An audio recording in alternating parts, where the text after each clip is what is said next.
एक महत्त्वाची बातमी आहे। वाल्मिक कराडची कार धनंजय मुंडेंच्या पीएच्या घराखाली उभी होती असा आरोप सामाजिक कार्यकर्त्या अंजली दमानिया यांनी केलाय।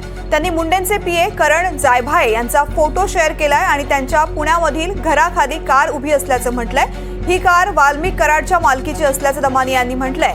ही कार संशयास्पद असल्यामुळे तिचा तपास करा असं सुद्धा त्यांनी म्हटलेलं आहे। वाल्मिक कराडची कार धनंजय मुंडेंच्या पीएच्या घराखाली उभी होती असा दावा अंजली दमानिया यांनी केलेला आहे। त्यांनी मुंडेंचे पीए करण जायभाये यांचा फोटो सुद्धा शेअर केलाय आणि त्यांच्या पुण्यातील घराखाली कार उभी असल्याचं म्हटलेलं आहे। माझे सहकारी स्वानंद पाटील या संदर्भातली माहिती देत आहेत। स्वानंद, अंजली दमानिया यांनी नेमका काय दावा केलेला आहे? अंजली दमानिया यांनी एक फोटो शेअर केलाय जी ही गाडी आहे ही मुंडे समर्थकांची असं म्हणतायत आणि या गाडीची अधिक माहिती पोलिसांनी घ्यावी असंही त्यांनी सांगितलेलं आहे। आता एकंदरीतच पोलीस यावर काय कारवाई करतात हे आपण बघितलं पाहिजे। तृप्ती, निश्चित धन्यवाद स्वानंद या माहितीसाठी। तर वाल्मिक कराडची कार धनंजय मुंडेंच्या पीएच्या घराखाली उभी होती या संदर्भात सामाजिक कार्यकर्त्या अंजली दमानिया यांनी दावा केलेला आहे। या संदर्भातला फोटो सुद्धा त्यांनी दाखवलेला आहे।